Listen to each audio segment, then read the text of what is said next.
അയോധ്യ രാമക്ഷേത്ര പ്രതിഷ്ഠാ ദിനത്തിൽ എല്ലാവരും വീടുകളിൽ വിളക്ക് തെളിയിക്കണമെന്ന ഗായിക KS ചിത്രയുടെ വീഡിയോ സന്ദേശത്തിൽ വിവാദം തുടരുന്നു.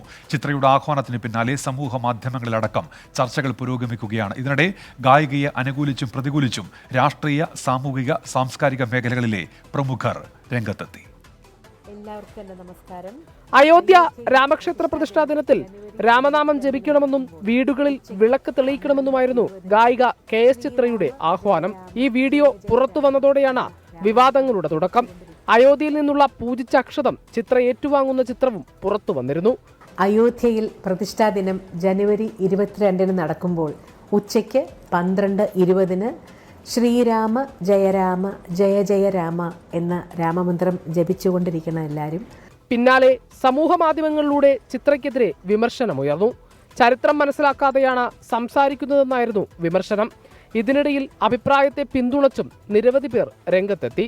രാഷ്ട്രീയാഭിമുഖ്യം ചിത്രയ്ക്കില്ലെന്നും ഭക്തി മാത്രമാണ് പ്രതിഫലിച്ചത് എന്നുമായിരുന്നു G വേണുഗോപാലിന്റെ ഫേസ്ബുക്ക് പോസ്റ്റ്. ചിത്രയുടെ പരാമർശം വിവാദമാക്കേണ്ടതില്ലെന്നും വിശ്വാസമുള്ളവർക്ക് അയോധ്യയിൽ പോകാമെന്നുമായിരുന്നു സാംസ്കാരിക മന്ത്രി സജി ചെറിയാന്റെ നിലപാട്.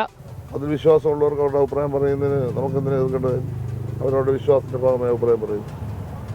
വിശ്വാസമുള്ളവർക്ക് അവിടെ പോകാം. ചിത്രയ്ക്കെതിരായ വിമർശനം കേരളത്തിന് യോജിച്ചതല്ലെന്നായിരുന്നു കേന്ദ്രമന്ത്രി V മുരളീധരന്റെ വിമർശനം. അപ്പോൾ കേരളം ഹൈന്ദവ വിശ്വാസികളായിട്ടുള്ള ആളുകൾക്ക് പുറത്തിറങ്ങാൻ പറ്റാത്ത സ്ഥലം, അവർക്ക് പ്രതികരിക്കാൻ പറ്റാത്ത സ്ഥലമാണ് എന്നുള്ള ധാരണ സൃഷ്ടിക്കാനാണ് ശ്രമിക്കുന്നതെങ്കിൽ അതിനെ ഒരു കാരണവശാലും അംഗീകരിക്കാനാവില്ല. ഗായികയ്ക്കെതിരായ സൈബർ ആക്രമണത്തെ പ്രതിപക്ഷ നേതാവ് VD സതീശനും വിമർശിച്ചു.